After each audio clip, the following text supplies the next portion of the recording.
At the family reunion, my father asked with genuine confusion, "Aziza, baby, why did you come in an Uber? Did the car I gave you for your birthday break down?" Before I could answer, my husband said with a smirk, "That car belongs to my mother now. She needed it more." My father fell silent for a moment, and what he did next filled me with profound pride. Before we begin, friends watching this story, please leave a comment telling us which city you are watching from. And don't forget to like and subscribe so this channel can grow and bring you even more interesting stories. That afternoon, the main house of the King family was wrapped in a warm but imposing atmosphere. The grand mansion, a marvel of modern architecture, buzzed with the aroma of delicious soul food emanating from the central hall and the laughter of relatives. It was the monthly family reunion, an event the relatives always looked forward to with longing. In the spacious gravel driveway, a fleet of foreign luxury cars was parked in perfect order. From the latest European sedans to massive SUVs costing hundreds of thousands of dollars, they all gleamed, reflecting the rays of sunlight filtering through the dark clouds that had suddenly covered the clear sky. Inside, uncles, aunts, and cousins enjoyed a buffet served by the city's finest catering company. However, amidst all that opulence, a chair at the head table, right next to Romello, was empty. Romello, seated comfortably in his carved teak chair, showed no sign of waiting for his wife, who had not yet arrived. On the contrary, he was completely absorbed in enjoying a Wagyu steak on his plate. Occasionally, he would let out a loud laugh at a joke from his cousin. Dressed in a branded silk shirt and a flashy gold watch, he tried hard to fit in with his wife's family, a family of tycoons in their own right. Romello always felt he had to prove he deserved to be there, even though everyone in that room knew his management position at the company was a gift from his father-in-law, President Thaddeus King. His attitude, overly confident and somewhat arrogant, often made some relatives uncomfortable, but they kept silent out of respect for Mr. King, known for his patience and wisdom. Outside the high walls of the estate, a dark blue Uber pulled up slowly. A light drizzle was beginning to fall, dampening the hot asphalt. The car door opened, and out stepped Aziza. She looked beautiful, but seemed a bit overwhelmed. The driver's card reader wasn't working, so she had to rummage through her purse to pay for the ride in cash. Then she rushed out, covering her head with her purse to keep her pastel-toned dress from getting soaked. There was no personal chauffeur to open the door for her, nor an umbrella to welcome her. Aziza ran across the wide courtyard toward the main entrance, passing her family's luxurious cars. When she reached the imposing front door, she was slightly breathless. She fixed her clothes, brushed the raindrops from her shoulders, and after a deep breath to calm herself, entered the lion's den full of inquisitive stares. A brief silence fell over the central hall when Aziza entered. Before the murmur of conversations resumed, though notably quieter, all eyes were on her. Aziza's appearance was simple but elegant, in stark contrast to the luxury surrounding her. Her face showed fatigue. Dark circles betrayed her exhaustion, although she tried to hide it with a faint smile. She approached her father, President King, who presided over the table as the family patriarch. Mr. King observed his daughter with a sharp gaze, but one full of love. He noticed that her shoes were slightly stained by the rain and that the hem of her dress was damp. His paternal instinct immediately detected the trouble his daughter had been trying to hide. Mr. King slowly set down his spoon, and the delicate sound it made seemed to resonate with special force in the ears of everyone present. He looked at Aziza, who had just kissed his hand respectfully, and then shifted his gaze to Romello, who continued chewing his food with delight, without having bothered to stand up or pull out the chair for his wife. Mr. King cleared his throat softly, and that was enough for the conversation at the table to cease completely. With his baritone voice, calm but commanding, he asked a question, a simple question that would change his son-in-law's destiny forever. He asked why Aziza had arrived late and why she looked soaked, as if she had come by public transit, especially when he had just given her a very special birthday gift for her comfort. Mr. King asked with feigned curiosity about the whereabouts of the brand-new Mercedes-Benz S-Class he had sent her the previous week. Had it perhaps broken down, forcing Aziza to take a ride-share in the bad weather? Aziza remained silent. Her lips trembled slightly. She still hadn't found the right phrase to cover up her husband's behavior, as she didn't want to embarrass him in front of the whole family. Aziza was an obedient wife. She always tried to protect her husband's reputation, even though her heart often broke. However, before a single word could leave Aziza's mouth, Romello interrupted the conversation. With his mouth half full, with a very relaxed attitude and no trace of guilt, Romello answered his father-in-law's question. He said loudly that the Mercedes-Benz S-Class was now in the hands of his mother, Ms. Corinne. Romello explained, as if it were the most reasonable thing in the world, that his mother needed a large, luxurious car so as not to be looked down upon by her friends at the Church Society Club. He added an argument that made the blood of those listening boil, that Aziza, who only went to the office and dressed simply, should live modestly, and that using an Uber was more practical and convenient since she didn't have to look for parking. The room went even quieter than before. Uncles and aunts looked at each other in disbelief. They knew the car was a personal gift from Mr. King to his only daughter Aziza, not for his son-in-law's mother, who was famous for her vanity. Romello's words were not only disrespectful, but they showed a total disregard for his wife and a lack of awareness of his place before the person who had given the gift. Aziza lowered her head, holding back extreme shame. She wasn't ashamed of having come in a taxi, but that her husband was exhibiting his stupidity with such pride in front of her own father. She clutched the hem of her dress, wishing the floor would open up and swallow her. Her heart ached to hear how her husband prioritized his mother's image over his wife's comfort. However, Mr. King's reaction was completely unexpected for Romello. Aziza's father didn't slam the table, didn't shout, didn't even flush with anger. Mr. King remained silent for a moment, observing his son-in-law as if he were examining a strange insect. Then a faint smile appeared on his lips, a smile that didn't reach his eyes. He nodded slowly, as if he understood the twisted logic Romello had just exposed. With a neutral tone, Mr. King said that he now understood that Ms. Corinne was using the car and that he appreciated Romello's honesty. Romello, interpreting his father-in-law's reaction as a sign of approval, or at least the helplessness of an old man before the younger generation, smiled smugly. He felt victorious, as if he had managed to handle his wife's family assets without any resistance. Under the table covered with a silk tablecloth, Mr. King's hand moved slowly to take his smartphone out of his pocket. Without even looking at the screen, his fingers opened a family messaging app and typed a brief order for his company's security and operations team. Not many words were needed. A single sentence was enough to activate the asset recovery protocol. The message was sent instantly, unleashing a destructive storm upon Romello and his mother.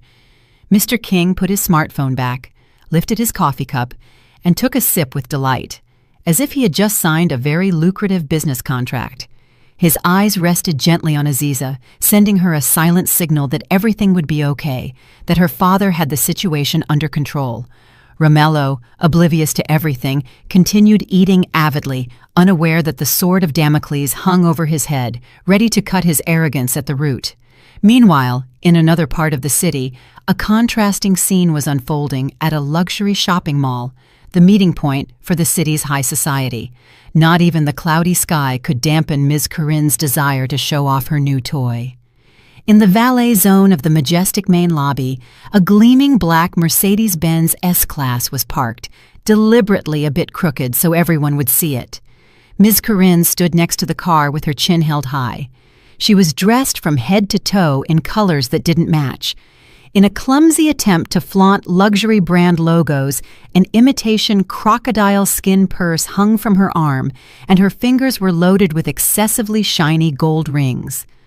Around her, 5 of her friends from the social club observed her with varied expressions, some with admiration, others with envy, and some who, knowing the modest origins of Corinne's family, snickered discreetly.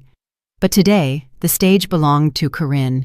She raised her voice on purpose to recount that this car, big and magnificent, was a special gift from her dear son Romello. She bragged that Romello's business was booming, so much so that he was able to buy her this car worth nearly $150,000 in cash, no installments. She patted the hood of the car as if patting her son on the back, boasting about the comfortable heated and ventilated seats and the state-of-the-art audio system. She didn't mention Aziza's name at all, as if her daughter-in-law had contributed nothing to her son's success. Her friends showered her with feigned praise, which inflated Corinne's ego even more.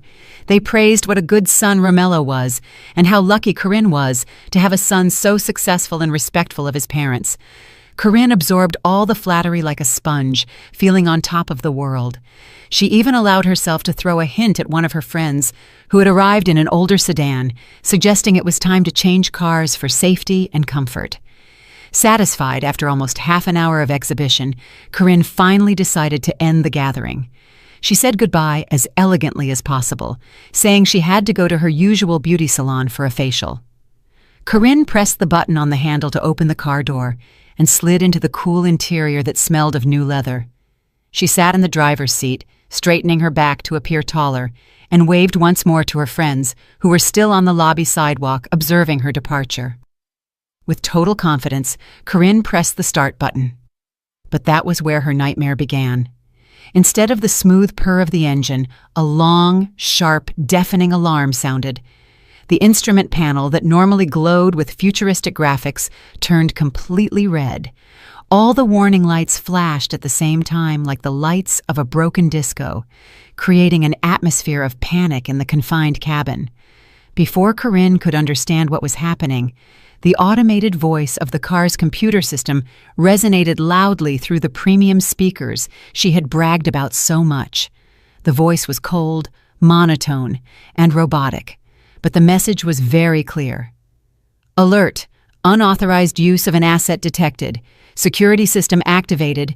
Engine permanently locked by administrator. The voice repeated over and over. Corinne panicked, pressed the start button repeatedly, stomped on the brake pedal, and even hit the steering wheel with her palms, but the car was completely dead, like an expensive piece of scrap metal. Her face began to pale, and a cold sweat ran down her forehead, ruining her thick makeup. The situation became even more humiliating when the car's security system started honking the horn at regular intervals like an anti-theft alarm. The loud sound resonating throughout the high-ceilinged mall lobby attracted everyone's attention. The mall security guards, passing visitors, Uber drivers, and of course Corinne's friends who hadn't left yet, looked toward the Mercedes. Corinne's friends who previously admired her now began to whisper and hold back laughter as they watched Corinne like a fish in a bowl, frantically hitting the glass from the inside.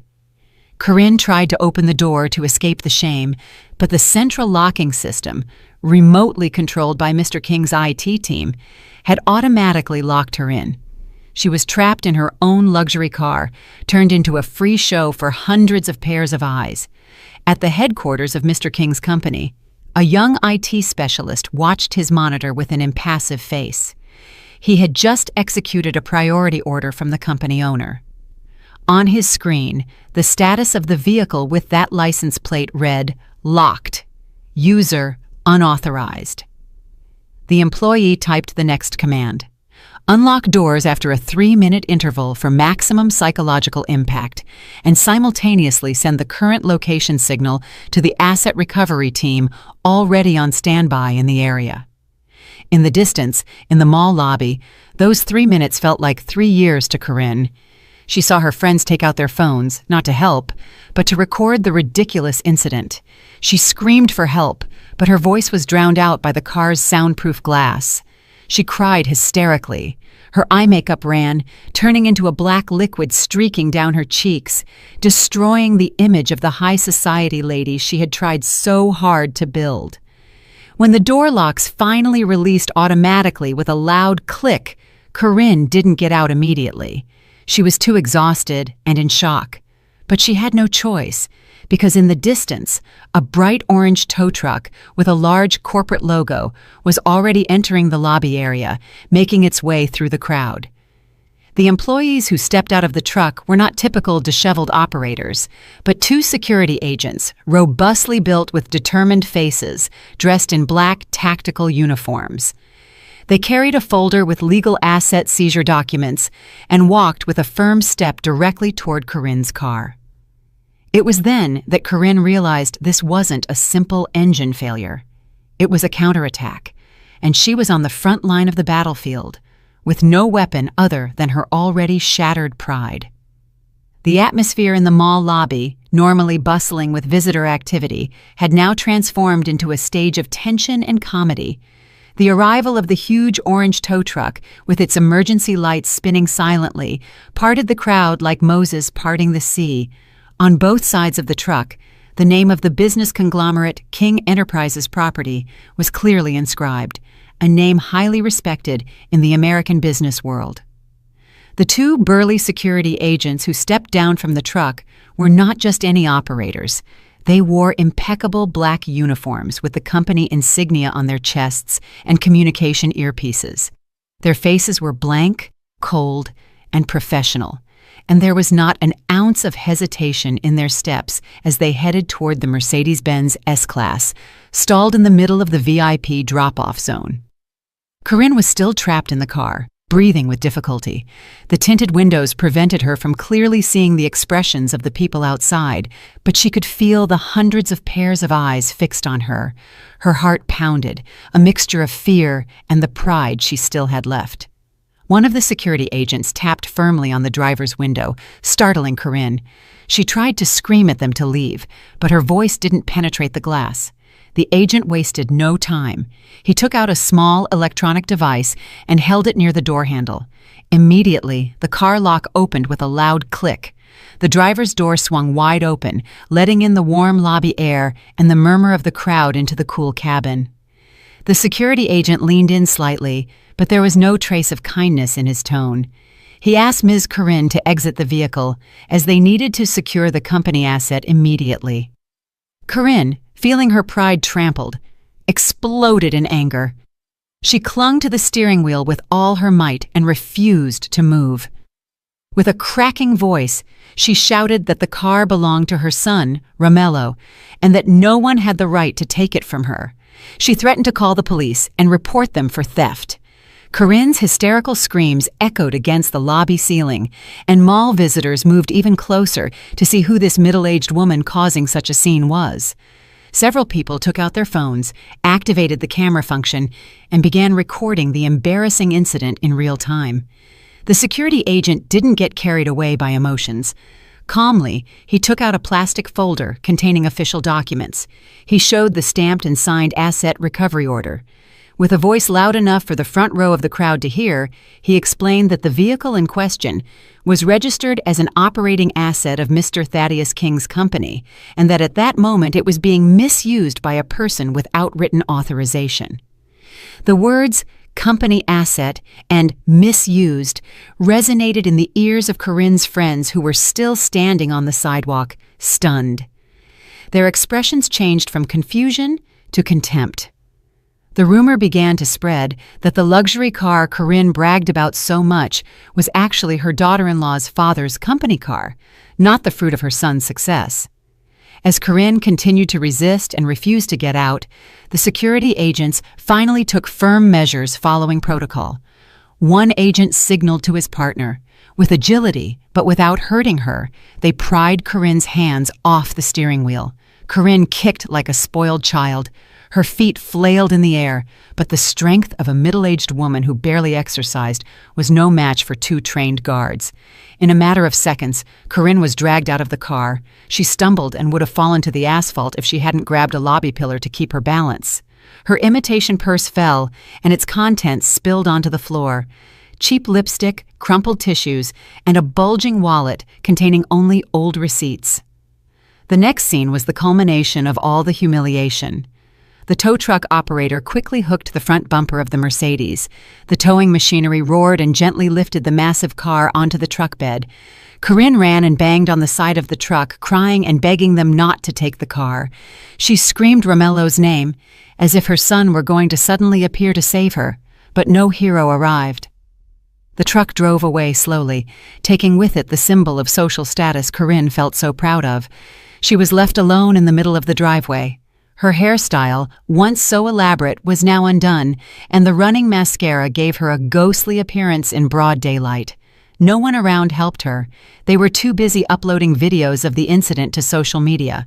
One of Corinne's friends, a woman with a sharp tongue, whom Corinne had previously despised for her old car, approached with a sarcastic smile. She didn't offer a hand to help Corinne up, but simply said in a low but cutting voice, "It seems your son's car had a business emergency. Why don't you order an Uber?" The comment provoked giggles among the other friends. Corinne looked around with glassy eyes. Her world, built on lies, was crumbling. A visitor's phone pinged with a notification, a video of Ms. Corinne being dragged out by security guards, uploaded to the city's gossip account, reached thousands of views in minutes. The headline was painfully cruel. High society ladies flex turns out to be in-laws company lease. Back at the King Mansion, the atmosphere of the party remained serene, in stark contrast to the chaos that had just occurred at the mall lobby. A soft piano melody played in the background for guests enjoying dessert. Aziza sat silently in her chair. Her eyes stared at the empty plate in front of her, trying to ignore the sound of her husband chewing beside her, still avidly. Romello seemed very relaxed. Occasionally he let out a small burp without covering his mouth, feeling like a little king in his father-in-law's house, having successfully answered Mr. King's question without any argument. He didn't know the calm in that room was the calm before a great storm. Suddenly, Romello's phone on the table vibrated violently with a loud ringtone. The sound broke the serenity of the room, and several uncles turned with annoyed expressions. Romello quickly grabbed the phone and saw the name Mom on the screen. He smiled broadly, thinking his mother was calling to thank him for letting her show off the new car. Confidently, Romello answered the call without getting up from the table, so everyone could hear his conversation. But the smile disappeared from Romello's face in an instant. The voice that came from the other side was not one of gratitude, but a hysterical scream mixed with inconsolable crying. Ms. Corinne's voice was so loud that even Aziza, sitting next to him, could hear it faintly. Romello's face flushed with shame and then paled with anger. He listened to his mother's breathless account, that the car had been forcibly towed by some thugs, that she had been humiliated in front of her friends, and that she was now abandoned on the street. Romello's narrow mind immediately concluded that this was all Aziza's doing. He thought Aziza, hurt, had secretly called the police or canceled the car insurance. Rage consumed him. Romello threw his spoon onto the plate, making a clattering noise, and the whole room went silent instantly. He stood up abruptly. His chair scraped the marble floor with a loud screech. With bulging eyes, Romello pointed at Aziza's face, who remained seated silently. He screamed at his wife in front of dozens of relatives present. He accused Aziza of being an ungrateful wife who had humiliated her mother-in-law. Romello shouted, asking what Aziza had done to have the car taken away. The veins in Romello's neck bulged. His face was ready to utter all kinds of insults. Aziza raised her head and looked at her husband with an indecipherable expression, a mixture of pity and exhaustion. But before she could open her mouth to defend herself, a baritone voice cut through Romello's anger like a hot knife cuts butter. Mr. King had risen from his seat at the head of the table. His movements were slow and deliberate, but he had an aura that left everyone breathless. He didn't shout, didn't slam the table. He simply raised a hand slightly to signal Romello to shut up. Surprisingly, Romello, who was furious, fell silent. His mouth remained slightly open. Mr. King walked around the table. His steps were firm as he approached his son-in-law. He stopped exactly 2 steps from Romello and looked him in the eye with a sharp, piercing gaze, the look of a businessman who had broken many competitors. With a neutral tone, Mr. King said there was no problem with the car. He explained that the car had been recovered because its original owner, the company, had determined that the current user was not qualified. Romello opened his mouth, trying to process his father-in-law's words. Mr. King continued, this time with an even colder tone. He said that since he had heard Romello's mother needed a car, Romello should go see her immediately as she was suffering in the heat on the street. Romello, bewildered, tried to excuse himself, saying he had to go back to the office, but Mr. King interrupted him again. With deadly calm, Mr. King informed Romello of a new reality. He asked for the keys to the sedan Romello had arrived in, the company car he had been using for his affairs. Romello, reflexively grabbing his pants pocket, hesitated to hand over the keys. Mr. King sketched a slight, terrifying smile. He said the car was an employee benefit, and since as of 5 o'clock that afternoon, Romello's name had been removed from the company's employee list for serious ethical violations and asset abuse, Romello no longer had a right to that car. The news of the firing was communicated as if Mr. King were talking about the weather in the middle of a family meal. The color drained from Romello's face, and his legs went weak. He looked at Aziza's uncles and aunts for support, but they all looked at him with contempt and coldness. No one felt pity for him. Mr. King extended his hand, demanding the keys. With trembling hands, Romello rummaged in his pocket and handed over the keys to the sedan. It was as if he were handing over his own life. Without that car and that job, he was nothing. But the humiliation wasn't over yet. Mr. King took a bill out of his pocket, a $50 bill. He folded the bill carefully and tucked it into the pocket of Romello's expensive shirt. Mr. King patted the pocket and then whispered, loud enough for those nearby to hear, that the money was for him to catch a cab. A luxury Uber was too expensive, and Romello should learn to save, as he had said earlier about Aziza. Mr. King nodded to the head of security of the house, who was waiting in a corner of the room. 2 robust house guards approached. They didn't touch Romello roughly. They simply stood on either side of him, exerting strong psychological pressure for him to leave immediately. Romello looked at Aziza one last time, hoping his wife would defend him, but Aziza had already turned away. She was busy pouring hot tea for her mother, acting as if Romello were no longer there. With a hesitant step and shattered pride, Romello was expelled from that magnificent dining room, passing by the delicious food he hadn't finished toward the exit. Behind him, the family conversation slowly resumed, as if a piece of trash blocking the view had just been put in its place. When Romello walked out the main door of the King mansion, every step he took was a mixture of explosive rage and heartbreaking shame.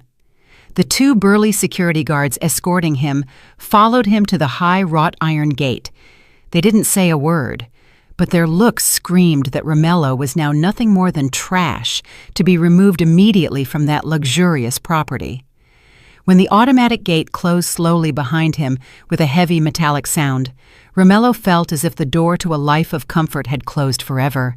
He stood stunned on the sidewalk outside, looking back at the imposing house, whose lights shone warmly, the place where he should have been enjoying the rest of the evening as a beloved son-in-law, not as a fired and banished man. The sky, which had been cloudy, finally unleashed its contents. It wasn't a drizzle, but a cold, intense downpour.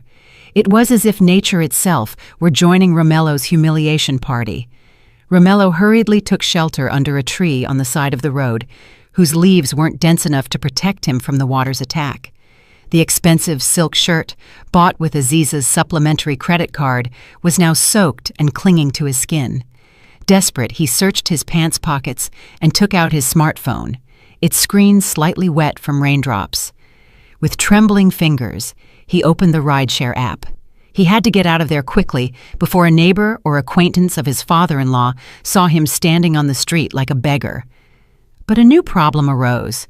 The luxury gated community where Mr. King lived had very strict security rules. The app on Romello's phone showed a notification that no driver could enter that private residential zone to pick him up without an access permit from the owner. Romello tried calling the security booth at the entrance, hoping they would open the barrier for a car, but his call was rejected. His number had evidently been blocked or marked to be ignored. He had no other choice. Romello had to walk to the main entrance of the community, almost a mile and a half from where he was. A distance he would normally cover in a few minutes in an air-conditioned car now stretched before him like a torture path. Romello began to walk with heavy steps. His gleaming leather shoes stepped into dirty puddles on the asphalt. Every step was pain for his ego. The rain intensified, and a strong wind made the trees sway violently. In less than 5 minutes, Romello was completely soaked. His hair, previously styled with gel, now hung limp over his forehead. Rain ran down his face, hiding the tears of rage starting to well up. He cursed Aziza in his mind. He cursed Mr. King. He felt treated unjustly. In his twisted logic, as a son-in-law, he had a right to enjoy those comforts, and his father-in-law's anger was excessive for a simple car. He didn't realize the real problem was his own audacity accumulated over years. As Romello staggered under the storm, bright car headlights illuminated his back. Romello stepped to the edge of the curb, hoping it was just a passing neighbor, but the car slowed down as it approached him. It was a large pearl-white SUV, the same type that had been confiscated from his mother that afternoon, but this one was brand new. The license plate was still temporary. Romello turned with the hope of finding a little compassion. Maybe Mr. King had changed his mind and asked his chauffeur to take him to the entrance. The car windows were spotless, treated with the best water-repellent coating, so Romello could clearly see who was inside. Behind the wheel was Mr. King. The middle-aged man drove relaxedly with one hand on the wheel. His face was serene and dry, enjoying the classical music faintly audible from the outside. Next to him sat Aziza. His wife had changed into warmer clothes. Aziza held a thermos with a hot drink. Her face looked peaceful. Time seemed to slow down as the car passed slowly by Romello. Romello stared at his wife's face, hoping Aziza would turn, see her husband shivering with cold, and ask her father to stop. But that hope was shattered. Aziza looked straight ahead. Her gaze was empty, as if Romello were an unimportant object on the road, like a streetlight or a trash can. There was no hatred in Aziza's eyes, only absolute indifference. The car accelerated again. Its tires passed through a deep puddle, splashing brown mud onto Romello's already soaked pants. Romello stood there soaked in mud and rainwater, staring stunned as the taillights of that luxury car disappeared around the corner toward the exit gate. He stood alone, feeling a cold that soaked him to the bone. An hour later, Romello finally arrived at the rental apartment he had called home, although both the rent and bills were paid by Aziza. His body shook violently, and his lips were blue. He slammed the door, entering, hoping to find some warmth or at least a place to vent his emotions, but the scene that greeted him in the living room only caused him an even bigger headache. The house was a mess. Curled up on the living room sofa was Ms. Corinne. Her hair was messy, and streaks of running mascara still stained her cheeks. His mother was also soaked. Apparently, she had had trouble getting decent transportation from the mall. Seeing Romello arrive home in an equally pitiful state, Ms. Corinne, instead of asking how he was or bringing him a towel, immediately stood up and unleashed her fury. She pointed at Romello's face and screamed, asking where his responsibility as a son was. Ms. Corinne retold the tragedy at the mall, exaggerating how she had been treated like a criminal and turned into the laughingstock of the entire city. She blamed Romello for not controlling his wife, accusing him of being too soft on Aziza, which had given the daughter-in-law the courage to commit the disrespectful act of recovering the company car. Ms. Corinne's high-pitched screams filled the not-very-large apartment, making Romello's ears ring.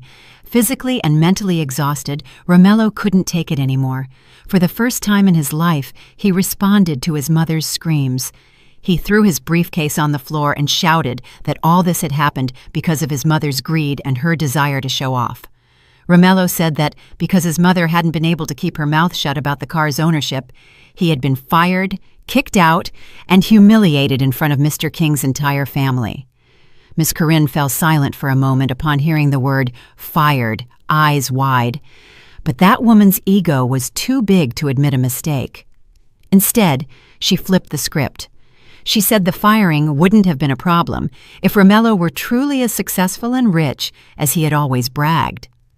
The fight between mother and son continued with fury, blaming each other and bringing up dirty laundry they had kept hidden under the mask of a harmonious and prosperous family.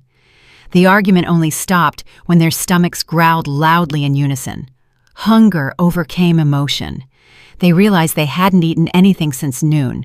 The luxury food at Mr. King's party was a distant memory, and Ms. Corinne, too busy showing off, hadn't had lunch at the mall either.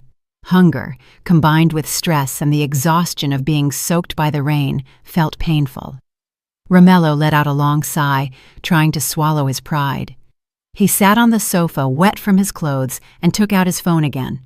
He planned to order a bunch of expensive fast food to relieve stress. He thought a delicious meal might at least comfort this bad day a little. Romello opened a food delivery app.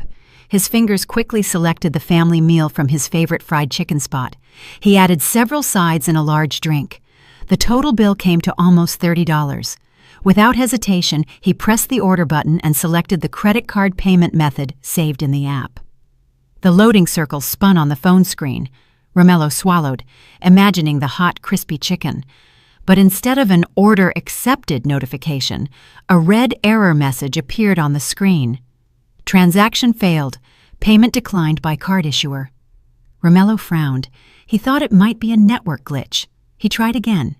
This time, he used his second credit card, the platinum card he always bragged about to his friends. The result was the same. Rejected.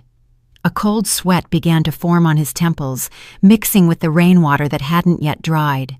He tried all the cards he had registered: debit, shopping, digital wallet. One by one, they all rejected the transaction. It was then that reality hit him hard.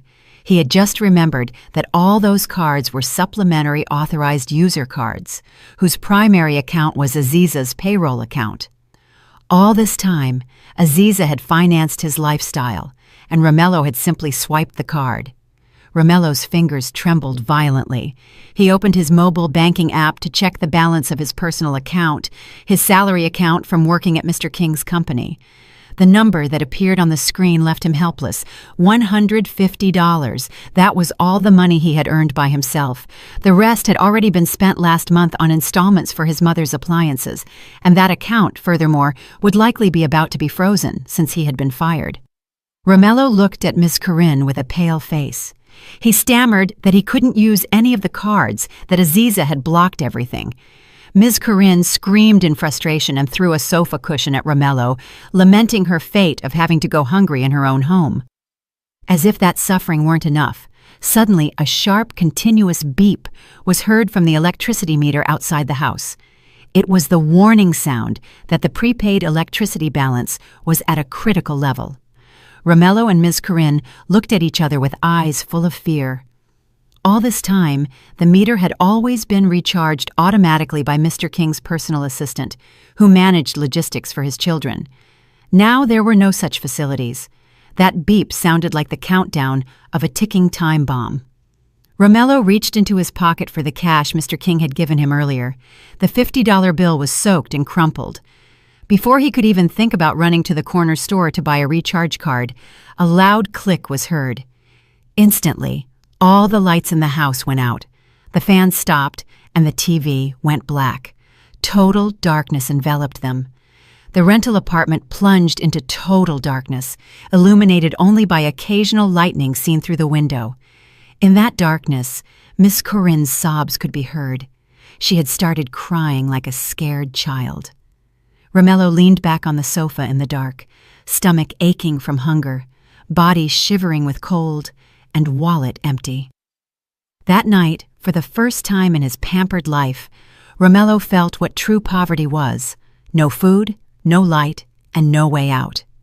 The next morning, the sun shone brightly, in stark contrast to the gloomy atmosphere of Romello's rental apartment, still plunged in darkness due to the lack of electricity. With the fan and AC off all night, Romello woke up with his body sticky with sweat. He opened his eyes with a pounding headache. The remnants of stress and hunger from the night before still tormented his body. There was no breakfast prepared on the table, nor the aroma of coffee the service staff used to prepare. And worst of all, the water pump also depended on the cut electricity, so no clean water came out of the bathroom faucet. Forced by circumstances, Romello cleaned himself with the water remaining in the tub, already cloudy, and put back on the work shirt he had soaked the day before. The shirt, now dry, was wrinkled and smelled musty, and the mud stains on the pants were barely disguised despite having rubbed them with a damp cloth. He looked in the broken mirror in a corner and saw his disheveled reflection, eyes red from lack of sleep and careless stubble. However, his enormous ego still pushed him to go to the office.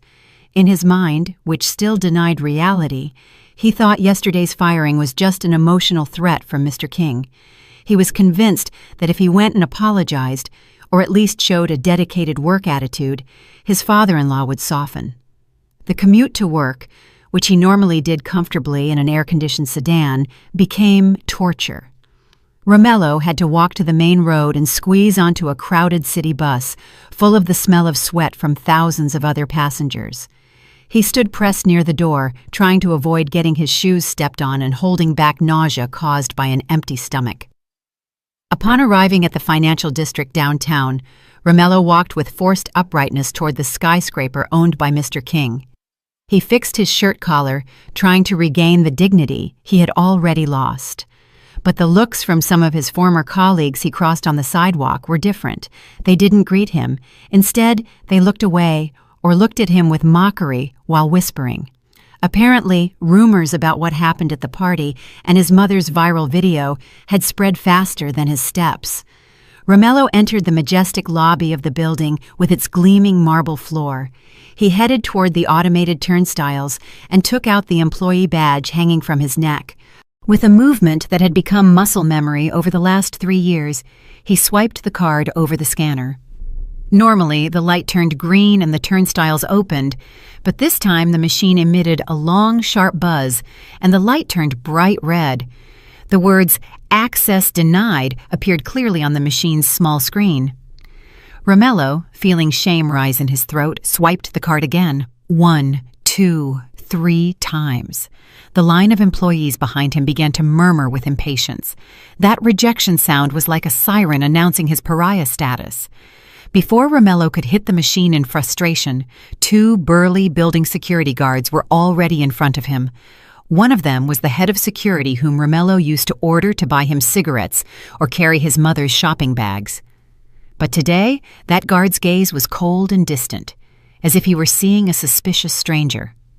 The guard didn't greet him. With a firm, neutral voice, he informed Romello that he could not enter the office area.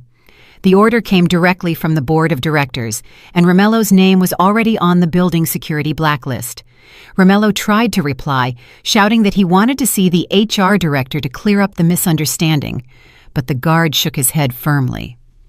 The security guard bent down slightly and picked up a cardboard box from under the reception desk. He shoved the box abruptly against Romello's chest. Inside the box were his personal effects, removed from his desk, a photo frame of him and Aziza with the glass broken, a coffee mug that said "The Boss," a stapler, and a couple of cheap pens.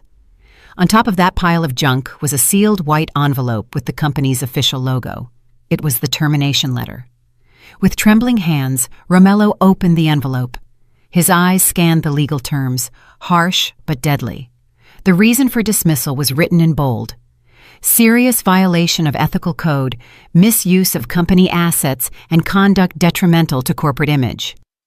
There was no severance pay or letter of recommendation, only a notification that they would face criminal action if he didn't return all company inventory. Romello stood stunned in the middle of the busy lobby, hugging the box like an automaton. He felt naked in front of the hundreds of people passing by. Shame burned from his face to his ears. He turned around and stumbled out of the building, moving away from the place that once gave him identity and pride. He sat on a bench in a nearby park and took out his phone. He didn't want to give up. He was sure that with his 3 years of experience in a large company, he could easily get a job elsewhere, even at a competitor of Mr. King. With the little data left on his plan, he started calling some acquaintances at rival firms. The first call was to a marketing director at another real estate firm who had tried to recruit him in the past. Romello tried to sound cheerful, greeted him friendly, and asked about his family before expressing his interest in seeking new challenges. But the voice on the other end sounded uncomfortable and rushed. The person interrupted Romello and told him bluntly that he had already heard what happened. He explained that the business sector was very small, and rumors about asset misuse were poison for anyone's reputation. No reputable company would dare hire someone who had been personally fired by Mr. Thaddeus King and had a history of questionable integrity. The person said sorry and hung up quickly. Romello called his second, third, and 10th contact. The result was the same. Some didn't answer. Others blocked his number immediately, and some told him bluntly that his name was already on the industry's HR blacklist. Mr. King had truly closed all doors on him. Romello hadn't just lost his job, he had lost his future. Under the cruel sun, Romello realized he was now unemployed with a toxic reputation, unsellable anywhere. A week had passed since the expulsion incident, and Romello's life had sunk into an even deeper pit of hardship. He and his mother survived in their dark rental apartment, selling the remaining appliances one by one, from the TV to the blender, to a neighborhood scrap dealer for a laughable price. The money was barely enough to eat a sandwich a day and buy candles for light. Amidst that despair, a process server showed up with a summons. Aziza had officially filed for divorce. Romello read the lawsuit documents with cunning eyes. His manipulative mind didn't see this as the end, but as a golden opportunity. He thought about the division of assets. During their 3 years of marriage, Aziza's wealth and Mr. King's gifts had been substantial. In Romello's logic, since he was her legal husband, he was entitled to half that fortune. Ms. Corinne, chewing on a cold sandwich in a corner, perked up hearing about the asset lawsuit. She whispered poison into her son's ear, urging him to demand a share of the luxury house they lived in, the cars, and the company shares. Ms. Corinne convinced Romello that the law would surely side with the husband and that Aziza wouldn't be cruel enough to leave her ex-husband with nothing.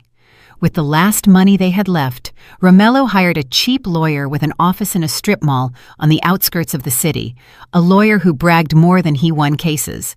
But Romello had no choice. He went to court with the vain confidence that he would walk out a new millionaire. The day of the trial arrived. The atmosphere in the family court was formal and cold. Romello put on the best shirt he had left, which fit a bit loosely due to the drastic weight loss of the last week, but he strove to look as pitiful as possible to gain the judge's sympathy. However, his eyes gleamed with greed. On the other side of the room, a door opened and Aziza entered. Her appearance was truly different. She was radiant, dressed in an elegant navy blue dress and a carefully knotted silk scarf. Her face was clean, serene, and emanated an aura of determination Romello had never seen before. Aziza didn't come alone. She was accompanied by the best family law firm in the country, men in expensive suits carrying leather briefcases full of documents. The trial began with the reading of the claim and response.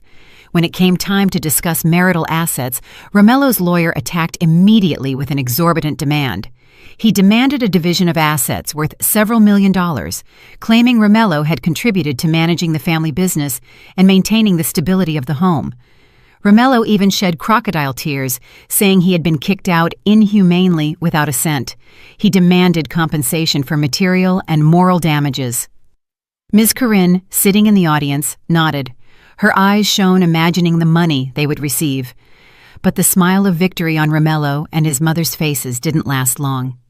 Aziza's lead lawyer, a middle-aged man with thick glasses and a gaze as sharp as an eagle's, stood up silently.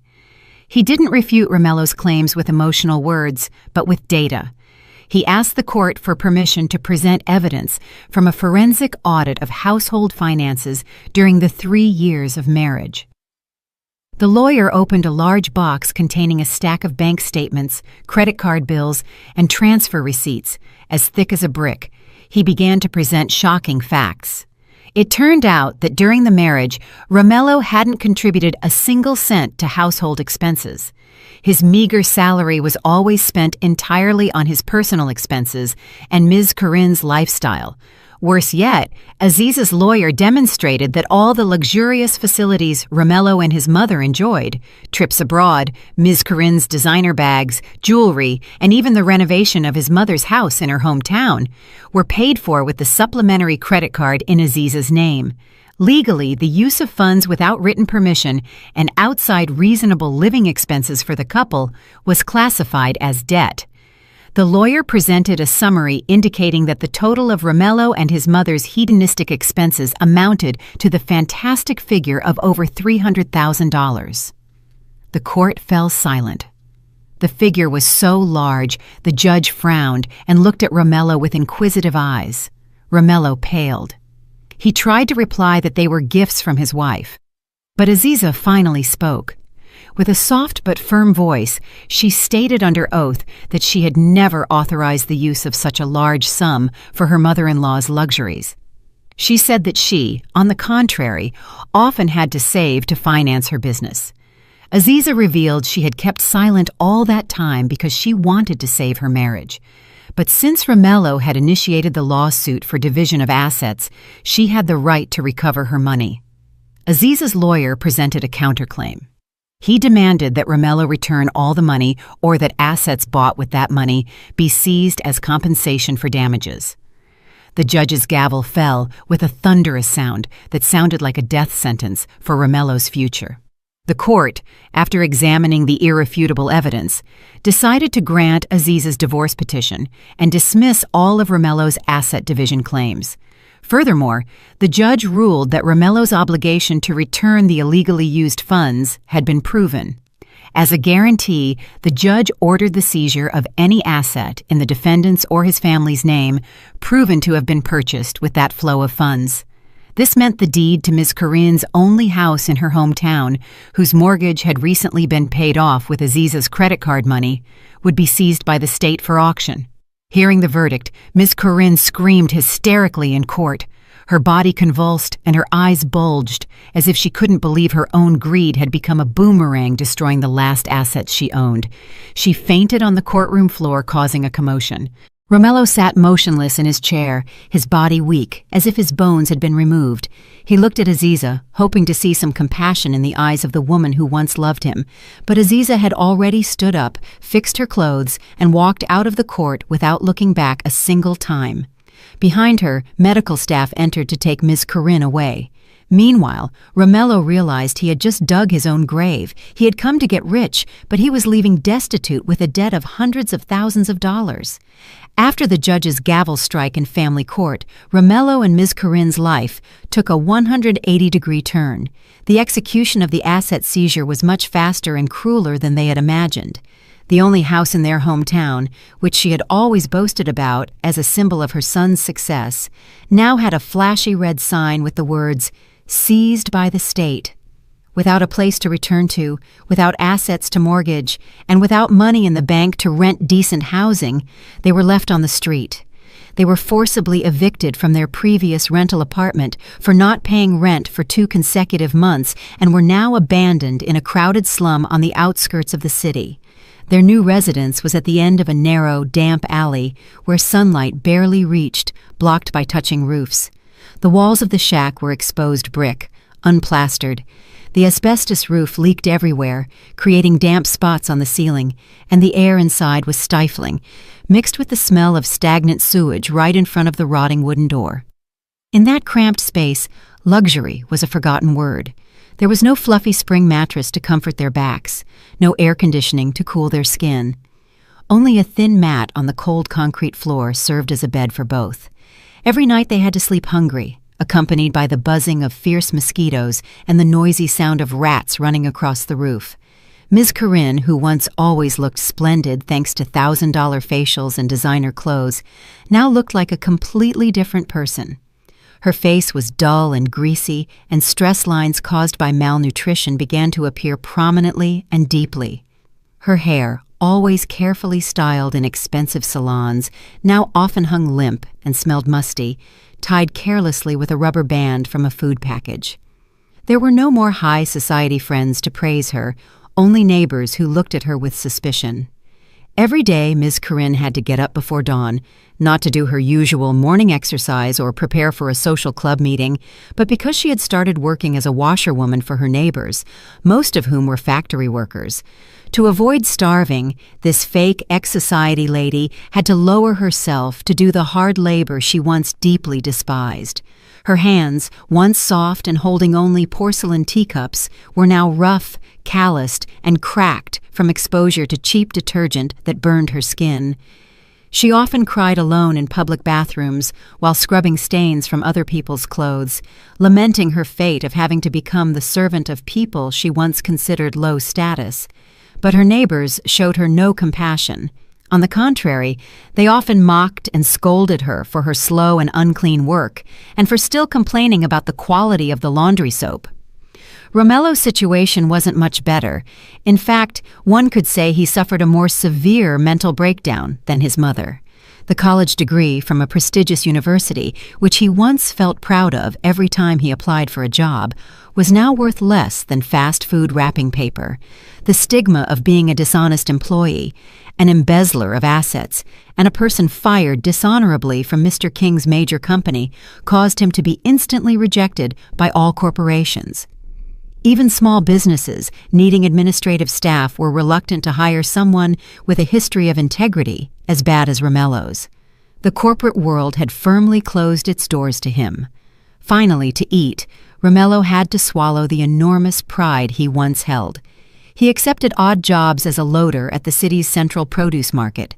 Every night until dawn, Romello had to transport 100-pound sacks of rice, vegetables, and onions from delivery trucks to merchants' stalls. His back, which once rested comfortably in an ergonomic chair in an air-conditioned office, was now scratched, bruised, and hunched from bearing heavy loads that tortured his spine.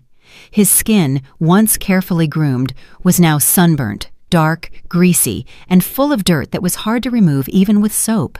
His feet, once wrapped in gleaming leather shoes, now only wore thin, patched flip-flops, walking on the wet market floor full of rotting trash.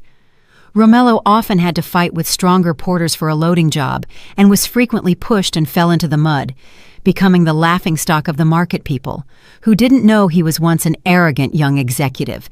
Whenever Romello returned to the shack with a wrecked body and barely enough change to buy a couple of sandwiches with some bologna, the atmosphere at home, far from offering the peace of rest, greeted him with a new hell.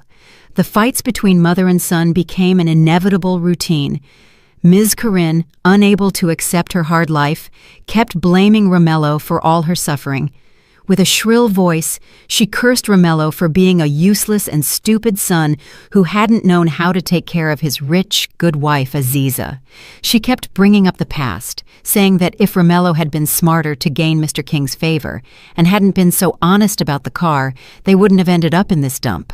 Blind, exhausted physically and mentally, he no longer accepted the reproaches as he did when he was an obedient son. His respect for his mother had been completely eroded by bitter reality. He responded to his mother's insults with much crueler and hurtful words. He shouted in her face that all this was karma for Ms. Corinne's arrogant mouth and ostentatious lifestyle, wanting to look rich with a stolen Mercedes. Romello blamed his mother's greed for pushing him to commit petty corruption and lies that finally made him lose his job, his wife, and his future. His screams of hate often ended with breaking plastic plates or slamming doors, causing the next-door neighbors to bang on the wall and threaten to kick them out if they kept making noise in the middle of the night. In that narrow, hot, and stifling space, the affection between mother and son had disappeared without a trace, replaced by mutual hatred, blame, and deep regret that was already too late to fix. They were trapped together in the pit of poverty they had dug themselves, with no hope of ever getting out.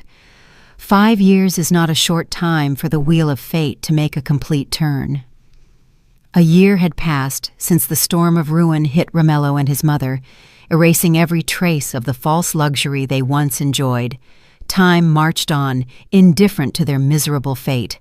On the other hand, for those who were patient and honest, time brought sweet rewards. That afternoon, at a fine dining restaurant located in the most exclusive business district, the atmosphere was cool, calm, and elegant. The restaurant was known as a meeting place for successful entrepreneurs and high society. The marble floor gleamed, reflecting the light of crystal chandeliers, and the aroma of prime steaks and gourmet coffee filled the air, perfectly climate-controlled by a central AC system. Soft, instrumental jazz music played in the background, adding a touch of class to the place. At one of the best tables, located next to a large window overlooking the main street, sat Aziza and her father, President Thaddeus King. Aziza's appearance was much more charming and dignified than a year ago. She was elegantly dressed in a modern outfit from a renowned designer that matched perfectly with a softly patterned silk scarf. Her face was clean and naturally radiant, emanating unmistakable inner peace and happiness.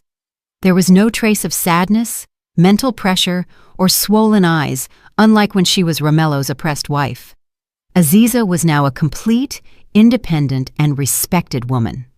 Today was a day of special celebration. Aziza had just inaugurated the 5th branch of her fashion boutique, which had become a trend among young women. The business, which she had started again with her own capital and her father's strategic guidance, had grown very quickly in a short time.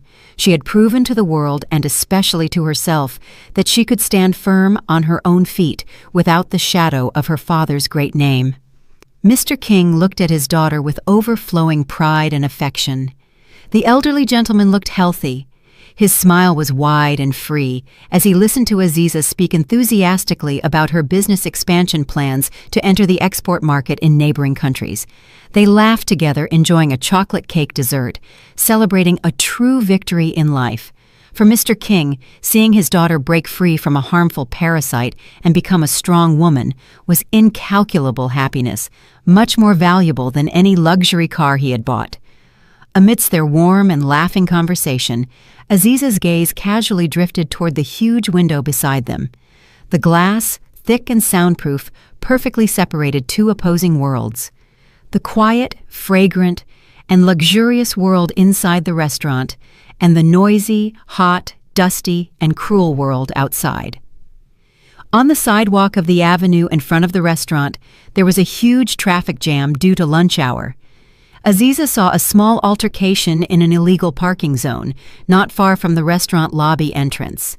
An illegal valet dressed in an old, torn orange vest full of grease was being harshly scolded by the owner of a luxury sedan who claimed his car had been scratched by a passing motorcycle. The valet bowed his head deeply, asking for forgiveness with a very miserable and scared gesture. He clasped his hands in front of his chest several times, pleading not to be beaten or reported. The valet's skin was dark, burnt by the scorching sun. His hair was messy and long, full of street dust, and his body was very thin, like someone suffering from chronic malnutrition. His cheekbones protruded sharply, and his eyes were sunken, surrounded by dark circles. Aziza narrowed her eyes, trying to recognize a familiar figure behind that ragged appearance. The next instant, Aziza was startled. It was Romello, her ex-husband, who once always went impeccable with ironed shirts, elegant suits, and expensive watches. Now he stood on the hot asphalt without decent shoes, taking insults and spit from another person for a $2 coin. Aziza's heart shuddered, but the tremor wasn't due to residual love or emerging nostalgia, but strange pity like one feels seeing a stranger suffering.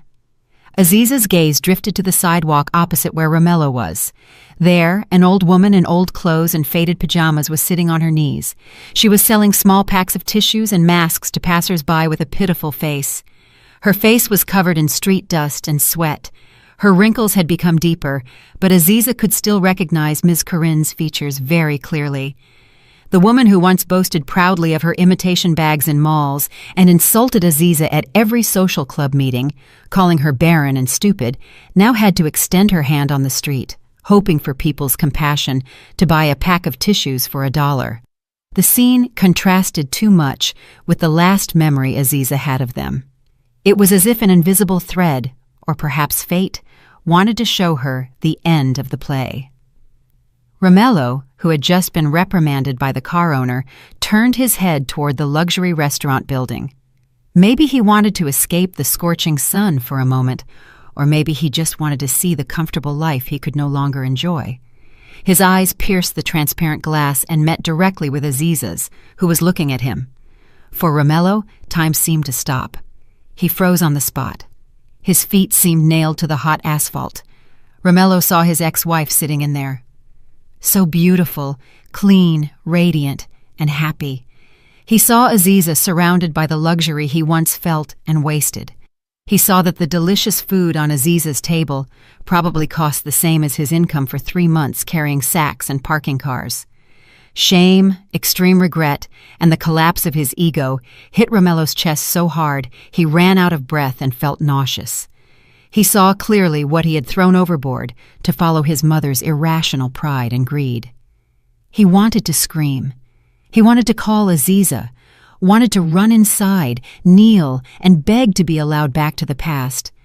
But he realized that thick glass was a wall of destiny he could no longer cross. He was just dust outside, while Aziza was a diamond in the window display. Romello saw that Ms. Corinne had also turned and covered her mouth in astonishment. Tears of regret ran down her dirty, wrinkled cheeks. Aziza held Romello's tear-filled gaze for a few long seconds.